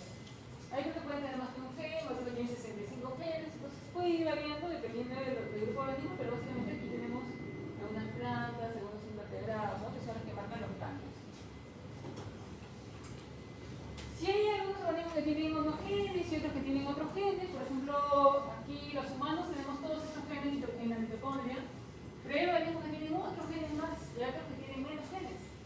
Entonces, yo quiero trabajar con un grupo de organismos, tengo que asegurarme que ese grupo de organismos, que son de diferentes especies, van a tener algunos de los marcadores en los que yo pueda trabajar. Entonces, siempre vamos a trabajar con cualquiera de estos, pero nos aseguramos que todos los organismos tienen estos 5 genes en su ADN mitocondrial. Entonces, si tú trabajas con cualquiera de ellos, no va a fallar, siempre lo vas a encontrar en tu grupo de organismos. Entonces, son los 12 organismos humanos, 12S y 16S, citocromoxiasa 1, citocromo B y citocromo 3, citocromoxiasa 3. Por eso nosotros generalmente trabajamos 16S, 12S, citocromoxiasa 1 y citocromo B. Entonces, con esos genes, que están acá listados también, son los que nunca vas a fallar, o sea, siempre lo vas a encontrar en un organismo. Este es un resumen de todo lo que hemos hablado en ADN mitocondrial de animales, ¿no? Las generalidades, el propio código genético, el control variable, tasa de sustitución que es mayor, o sea, cambios de la mutación mayor a ADN nuclear. Esto es súper importante y puede ser pregunta de examen también. Y tienes toda una variabilidad en la que tú puedes usar los marcadores para animales. En plantas no los usamos. Una, porque su tasa de mutación, o sea, su variabilidad, es mucho menor que la de cloroplasto y mucho menor que la de ADN mitocondrial. No cambia mucho, no nos va a decir muchas cosas. Además, tiene muchos citrones, su tasa de sustitución es diferente entre especies del mismo género, entonces no las puedes presentar en un solo análisis. Por ejemplo, estas son 2 especies del mismo género, especies emparentadas, y la tasa de mutación, perdón, de diversidad genética o de cambios es 0.65 para este gen y 0.08, o sea, no cambia casi nada para la otra especie. Entonces, para el mismo gen. Si yo lo quiero analizar como un bloque, y una va a cambiar y el otro, el mismo gen, en otro grupo no cambia, entonces no puedo analizarlas bien, ¿no? No puedo bajo el mismo criterio. Tiene que tener la misma tasa de mutación. Entonces, no se utiliza ADN mitocondrial de plantas para esos estudios filogenéticos, evolutivos, etc. Tal vez resumen de todo lo que hemos hablado hasta ahora.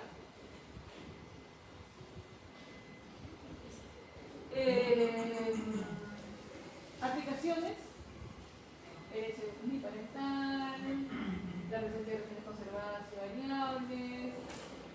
En algunos organismos puede cambiar la tasa de mutación, por eso se utilizarían en esos organismos. Y eso que justamente representa la herencia materna, ¿no? Como desventaja. Ventajas: tienes mucho ADN mitocondrial, tienes muchos primers también que ya están diseñados en la literatura, no tienes que dedicarte a diseñar primers. La homoplasmia es muy fácil, ¿no? Para que tú lo salgas como un haplotipo, ¿no?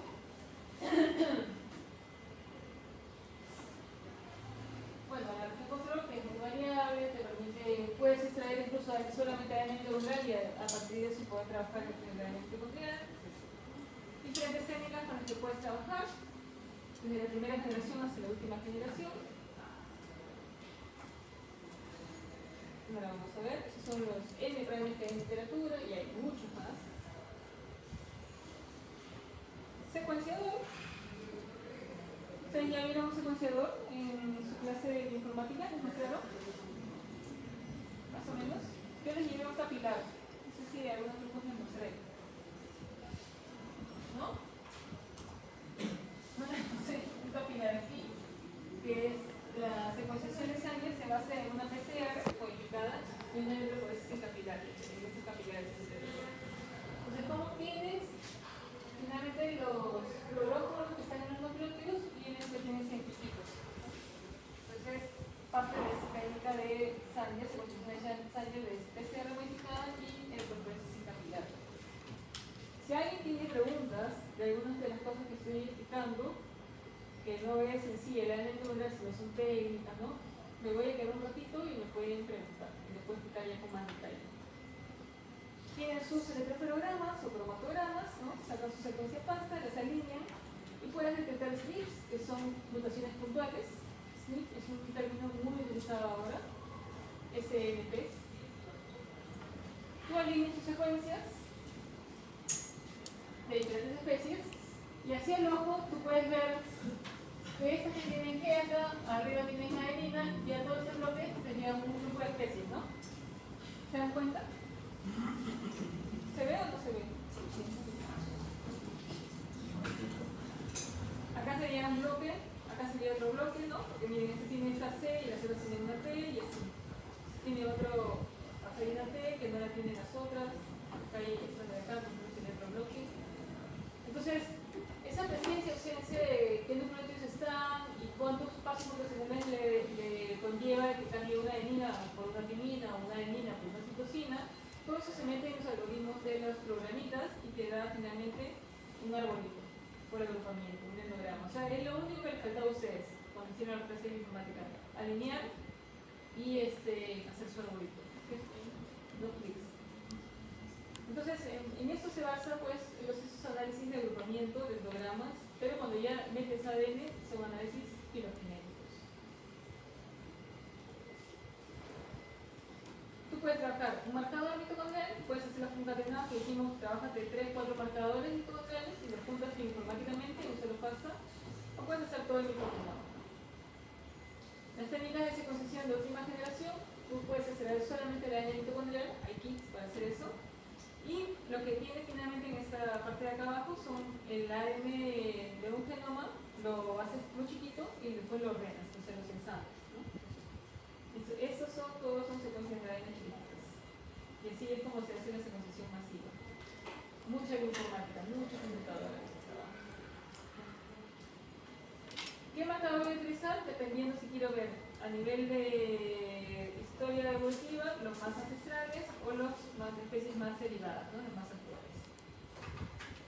Y ahí ya entra todo el tema de sistemática. Sistemática es la disciplina que estudia los sistemas o clasificación de los organismos vivos. Acá voy a parar un ratito para preguntar: ¿a quién no llamé a asistencia? Y si tienen alguna pregunta de lo que he dicho hasta ahora, porque voy a seguir avanzando así ya también. ¿Alguien falta que llame asistencia?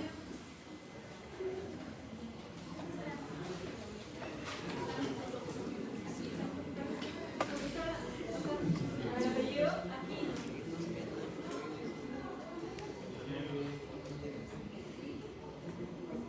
¿Apellido?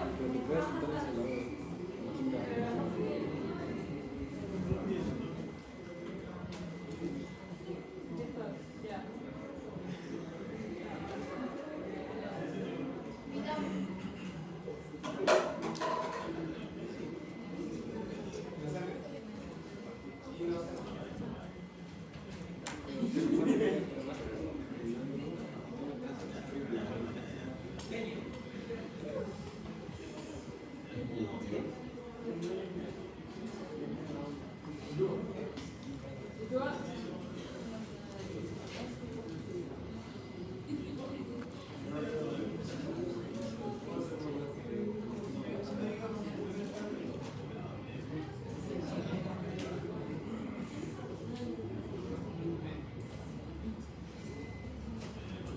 Ya, hasta acá, ¿preguntas? Con esto de la parte aplicativa ya está entendido, lo contra ir y vuelta, ¿no? Vamos a ir un poquito más ahora. Un poquito de conceptos y luego vamos a ver algunos resultados de papers para que vean cómo se grafica, cómo se ve ya los reportes poblacionales. Entonces, cuando nosotros hacemos un dendrograma que tiene diferencia evolutiva, lo que tú vas a hacer, ¿puedo guardar eso? Sí.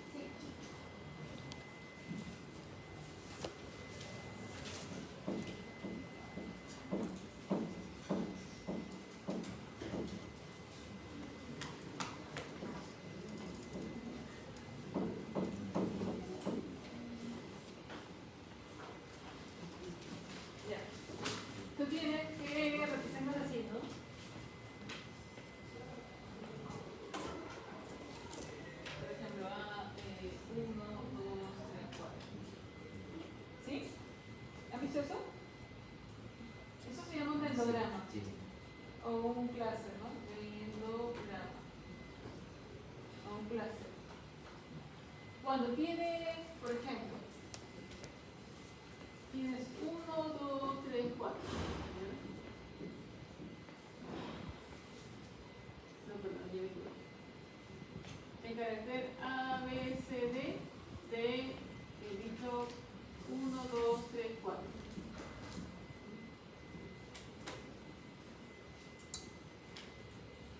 Entonces dices, carácter A, morfológico, por ejemplo. ¿No tiene el bicho 1? Sí. ¿El bicho 2? Sí. ¿El bicho 3? No. ¿El bicho 4? No. Carácter B, ¿no tiene el bicho 1? Sí. ¿El bicho 2? Sí. ¿El bicho 3? No. ¿Este lo tiene? Sí. Este no. Este, por ejemplo, este no, este sí, este sí. Este lo tiene, este no lo tiene, este no lo tiene, no lo tiene. ¿Ya? Presencia, ausencia. Presencia, ausencia. ¿Lo tiene o no lo tiene? Entonces, según esto, ¿quiénes serían los más emparentados? A y B. No, este es carácter. Y este Ah, sería uno y el dos. otro. Otro Uno y significa dos. unidad o uto, ¿no? En español es uto, unidad taxonómicamente operativa. O sea, un taxón. Unidad taxonómicamente operativa. En inglés le llamamos otro. Entonces sería como un taxón o un grupo taxonómico. Entonces, el 1 y 2, ¿no es cierto? Pero el 1 y 2 no son iguales tampoco, ¿cierto? Porque tienen acá una diferencia. Entonces lo discriminas. No son iguales, pero son los más parecidos. Entonces, los más parecidos aquí podríamos decir que son el 1 y el 2. ¿Sí? Entre ellos. La longitud de las ramas también indican cuántos cambios hay. Entonces, la cercanía de las ramas indica que están entre ellos emparentados, más cercanos. Profesora, Luego vendría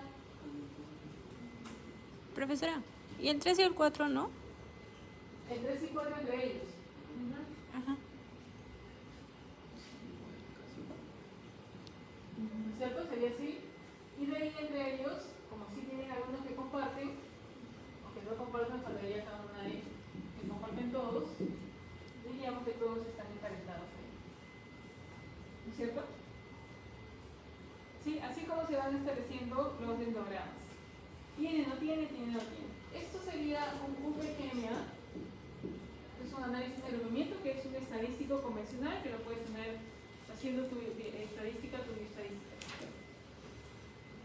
Para ver esas relaciones, ¿no? De cercanía. Cuando lo trabajamos a nivel molecular, con secuencias de ADN, esto ya no sería tanto similitud, sino sería adenina, timina, citosina, guanina. Tiene o no tiene, pero para que haya un cambio de adenina, timina, ¿cuánto tiempo evolutivo ha pasado? ¿Qué ha necesitado para que de una adenina pase una timina? O de una adenina pase una guanina. De una pirimidina a purina o de una purina a pirimidina. Entonces hay toda una diferencia evolutiva ahí. ¿Y cuántos cambios hay? Hay una distancia genética. Entonces ya tiene un concepto evolutivo, ¿no? Entonces esto deja de ser UPGMA cuando pasa a ser consecuencias de ADN y eso pasa a ser un cladograma. Ya hay una evolución en donde las ramas, la longitud de las ramas nos indicaría una distancia genética. A más cortita la rama, más emparentados. A más larga la rama, más distantes evolutivamente. Donde convergen quiere decir que existió un ancestro común.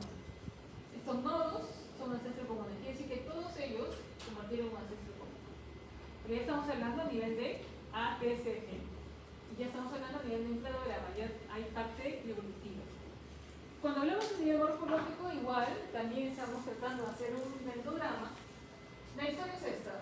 ¿Por qué esta ramita de acá y esta ramita de acá se mantienen separadas? O sea, son dos otros diferentes.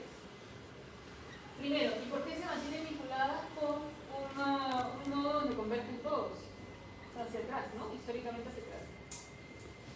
Entonces nos dicen que hay caracteres que son como compartidos entre todos los otros. Esos caracteres se llaman plesiomórficos, a nivel morfológico. Pero hay caracteres derivados que hacen que se discriminen entre ellos. Y hay caracteres que solamente lo tienen que tener un otro y no lo tienen que tener otro. Porque si no, si todos tienen el mismo carácter, serían todos juntos. cierto? Entonces, aquellos que comparten desde el ancestro común se llaman caracteres presiomórficos. Apomórficos son los que tienen solamente los derivados, o sea, la A ya no entraría, ¿cierto? El carácter A. Ya entraría B, C, D. El apomórfico o topomórfico es un carácter derivado que lo tiene solamente un otro y no lo tienen los otros. Por ejemplo, ¿cuál sería el carácter autopomórfico? B, D, y E. Un sinapomórfico es un derivado, o sea, los derivados que no comparten desde el ancestro común, pero que lo tienen más de dos derivados, más de los dos otros. ¿Cierto? Eso sería un sinapomórfico. Muy bien.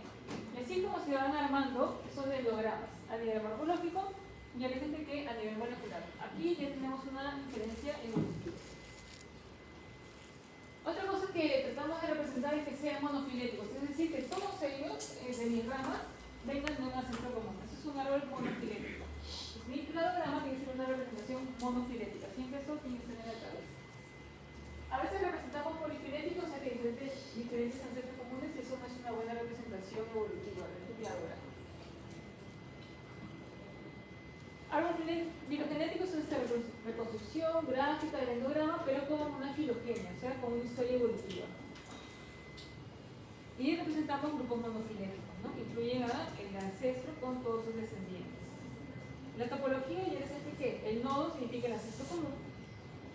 Las terminales de rama significan los otros recientes, que sería el ancestro para todos. La longitud de la rama significa esta distancia genética, esta ocurrencia de diferencias genéticas. Y lo que usamos son adeninas, timinas y prosinas iguales, ¿no? Otra cosa es que tenemos que trabajar con todo lo que sea una homología, o sea, que vengan de un ancestro común. Es una representación filogenética, no evolutiva. Cuando vamos a trabajar con una secuencia determinada y queremos ver la historia evolutiva, tenemos que trabajar con marcadores neutrales, o sea, que no están bajo selección, ni positiva ni negativa. Caracteres homólogos, o sea que ese carácter, ese gen, lo vas a tener desde el ancestro común. Todos los otros con los que vas a trabajar, todos tus grupos taxonómicos, tienen que ser homólogos, tienen que compartir un ancestro común y tienen que ser un carácter o una secuencia que sea neutral. Y además ese gen tiene que tener la misma tasa de sustitución para todos los grupos taxonómicos con los que vas a trabajar, porque todos los vas a representar bajo un solo esquema. Entonces esto es importantísimo. Casi siempre pongo una pregunta de ahí, porque a veces representan mal los árboles, ¿no? Entonces lo que infieren está mal. Entonces, oye, esta especie está emparentada con esto. No, simplemente la has trabajado mal. Otra cosa, y esto también es una anécdota, no podemos trabajar con genes paralelos. ¿Qué pasa?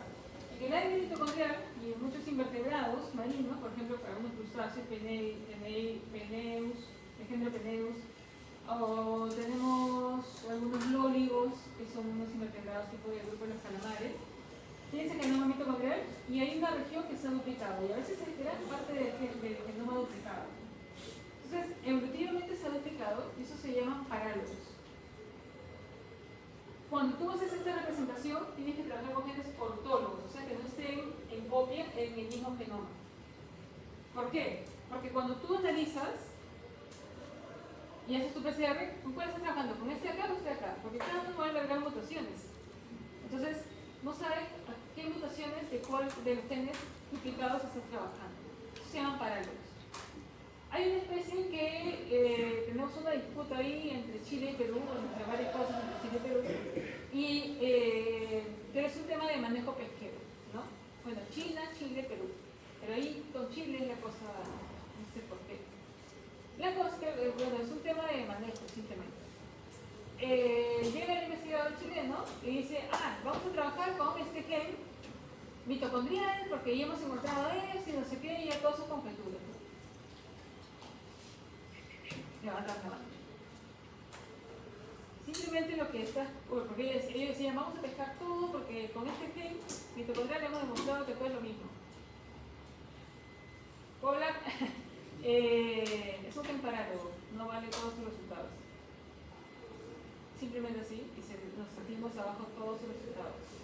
No, la premisa es no puedes trabajar con genes parálogos. así de simple. Y habían trabajado y habían hecho varios organismos y habían discutido y todo con un gen paralo. No puedes. Entonces, trabajamos con genes ortólogos, o sea que no estén en copia, ¿no?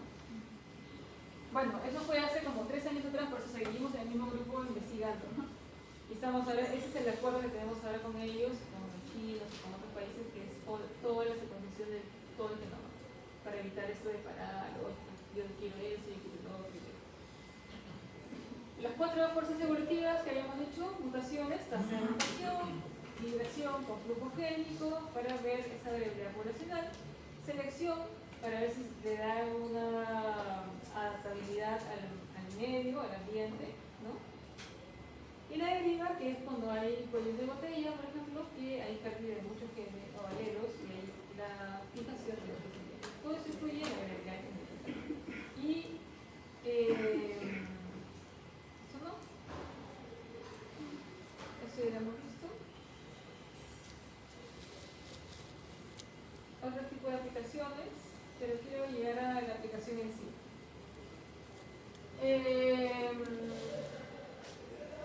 Habíamos dicho que podemos trabajar con mitocondrial y el barcode, identificación de especies. Generalmente estamos trabajando en base también a estos canadienses. Ellos demostraron, comenzaron con maripositas, ¿no? El grupo de investigadores de los canadienses era el grupo de los lepidópteros. Entonces dijeron, agarraron no sé cuántas, ¿no? Pero vamos a poner 10 mariposas de diferentes especies. Le sacaron un ADN y tuvieron su secuencia de ADN. Y dijeron, ya, esta secuencia es de la especie 1, esta secuencia es de la especie 2, etc. Armaron su mini base de datos y luego agarraron muestras al azar con las secuencias y vieron si que realmente le correspondía, podía identificar con este gen COI a una especie dentro del lepidóptero. Y luego lo abrieron y querían demostrar que el gen COI permite identificar a todo un grupo de especies de animales. Porque les conté que al inicio era, yo trabajo con esta región, no, yo trabajo con esta región y todos teníamos la misma pregunta, identificación de especies. Entonces, ellos publicaron varios trabajos en donde iban demostrando que los lepidópteras, si tú trabajas con COVID, te permite identificar todas tus especies de lepidópteras usando COVID. Pero ya cuando hay grupos de animales, mediante la fila, a veces funciona, a veces no funciona, ¿no? Pero siempre por estándar ya sabemos que todos en el laboratorio llega una especie de animal, la pregunta es, identifícame una especie y todos comenzamos con COVID. Y a veces te dejan, a veces tienen que ir con otro gen más, ¿no? Y generalmente trabajamos con mitocondrial. De ahí te puedes pasar en un nuclear. Este es el del barcode, y ahí salió toda la base de datos, que es el BOL, Barcode Slide Database. Este es el BOL, tiene así como el GenBank, tiene también como el BLAST. Coges tu secuencia acá y te dice, si tú coges tu secuencia y quieres identificar una especie animal, tu secuencia tiene que ser COI. Si es una planta, tiene que ser NTE, Rubik, como te lo sacan, que son de las plantas. Y si es un COI, existe ese que es nuclear. Pero aquí nos interesa el mitocondrial que tenga animales, ¿no? Y esta es esta base de datos. Si ustedes tienen su secuencia de la clase pasada y fue COI, de la clase de informática, le dieron COI, ¿qué le dieron? ¿Qué les salió a ustedes en bioinformática? ¿COI? Ya ni se acuerdan ya. Cero que ni clase se acuerdan. Otras cosas. Ya. Bueno, entonces no podemos usar esta base de datos. Hay toda una plataforma de código de barras, incluso te dice qué región utilizar, todo el procedimiento, la lista de primers. Esta misma base de datos te ofrece muchas ventajas, ¿no? Tiene la desventaja que no puedes subir todas las secuencias de ADN como en GenBank, pero sí para identificación de especies. Este es un trabajo que creo que ya les mostré en un momento, en un parásito de un pez. También trabajamos con COI, yo no sé nada de morfología, a mí me da, o sea, yo los puedo ver a ustedes y tampoco me voy a acordar su cara, soy muy mala así visualmente. Y con los bichos que llegan al laboratorio, peor todavía. Son enanos, no sé, no los veo. Entonces acá había un parásito, el laboratorio de patología nos entregó y comenzamos con COI, ¿no? Y después fuimos a otros marcadores, acá hicimos nucleares y mitocondriales y llegamos a especie. Este es salió un crucero de todo lo que son bentodemersales y uno de esos coreanos de Dinamarca dijo, ay, tiene que hacer código barra de todas las especies que hayan salido en una cala, o sea, una colecta de crucero, ¿no? fue el crucero del norte, y todos los ejemplares de Paucha los midieron, tomaron fotos y nos pasaron muestras y nosotros teníamos el código y sacábamos el código de barra, ¿no? Es un reporte que se hizo internamente. Estas son muestras de la Antártida, también se hicieron códigos de barras, también se vieron ahí una especie de la vara. Esta de acá, que probablemente no llegamos a cierto punto nada más. Como molecular tenemos que correrle varios genes, 2 mitocondriales, 16 y 12. Perdón, 16 y 12. También llegamos a código de barras. Este es el que les decía del enlatado, que comemos y todo, y encontramos que había muchas especies que no estaban identificadas, o sea, que no estaban en la base de datos del GenBank ni del BOL, ¿no? Quiere decir que tenemos mucha diversidad que todavía no está bien identificada, ¿no? O que no está totalmente identificada. Luego, para trabajar con NGS, que es todo eso que hace todo el genoma, o metabarcoding, tenemos seguimiento de la Antártida. Este año tenemos como 2 o 3 proyectos que 2 han sido aprobados que nosotros vamos a hacer muestras de la Antártida. No sé todavía si va a ir a mi laboratorio, pero al menos van a traer muestras y ahí tenemos eucariotas y procariotas que trabajar. Así que el próximo año deberíamos estar trabajando invitados a ustedes que vayan a 5 años. Este es con NGS. Este es un trabajo de filopatrías. Hay filopatrías en invertebrados y en peces. Hay estudios de microgenomas en vertebrados. Hay reportes de que hay regiones duplicadas o parálogas. En esponjas es súper complicada la morfología, entonces se usa mucho molecular. Y ya están trabajando con microgenomas para esponjas, ¿no? Pues, el ordenamiento de los genes, hacer una comparación del orden de los genes entre las especies, tamaño, que sobre los genes, y hacer todos sus filogenes, su arbolito, pero en base a microgenomas. Es un paper antiguo, pero tratan de ver cómo se van ordenando los genes. Tienen los mismos genes, pero entre especies o entre grupos taxonómicos hay un reordenamiento. Y este es un estudio poblacional, cómo trabajamos a nivel de haplotipos. Recuerden que haplotipos es una secuencia de ADN, solamente con mitocondrial. En este caso trabajan o trabajarías con región control. Y lo representas en bolitas, ¿no? Este es un paper de patos, nosotros estamos trabajando con este señor, pero no con sus patos. Más queremos que ese señor nos ayude a nosotros a trabajar porque tenía experiencia en poblaciones. O sea, la idea es que consecuencias de ADN, tú puedes ver, por ejemplo, aquí un grupo, cada bolita significa un haplotipo, o sea, una secuencia diferente de la otra. Las raíces quiere decir que este haplotipo está vinculado con este, esta secuencia está vinculada con este, pero no son iguales porque hay cambios en los núcleos, pero vienen de ancestros, ¿no? Entonces, y los diámetros quiere decir que muchos individuos tienen un haplotipo y pocos individuos tienen otro haplotipo. Y en los colores significa que vienen de diferentes zonas. Entonces, es una representación de zona, número de individuos, variantes, ¿no? Y acá me dice que esto es una zona, esta es otra zona, quiere decir que estos haplotipos son diferentes a estos, quiere decir que hay una estructura poblacional. Consecuencias de ADN, tú tienes redes haplotipos y la forma que va teniendo te dice si ha pasado por cuello de botella, si hay estructura poblacional o no. Las consecuencias de ADN mitocondriales. Son redes de haplotipos. Nosotros también tenemos un proyecto de tortugas marinas y tenemos como 8 años de muestreo y también queremos ver la procedencia, ¿no? De esta tesis que sale este año también. Entonces también con haplotipos de región control y hay bases de datos mundiales y podemos saber si ha venido de México, de Hawái, toda la fase migratoria, ¿no? Y bueno, hay muchos años de encontrar en humanos también para ver estos patrones migratorios.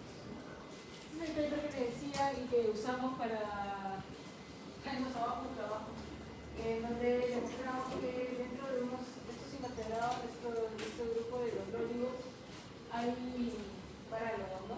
Genes duplicados. Todo un bloque, el bloque son las energías de la región control, región control, todo un bloque grande de genomas de control duplicados. Entonces estos se sugieren, y eso se encuentra en Teneus, se encuentra en muchos otros organismos, ¿no? No se puede trabajar para esos estudios donde necesitan genes por todo, ¿no? Bien, entonces esta parte última de la investigación con papers, ¿no? Ustedes pueden leerlos, los especialistas, yo voy a escribir y se pueden acercar si que tienen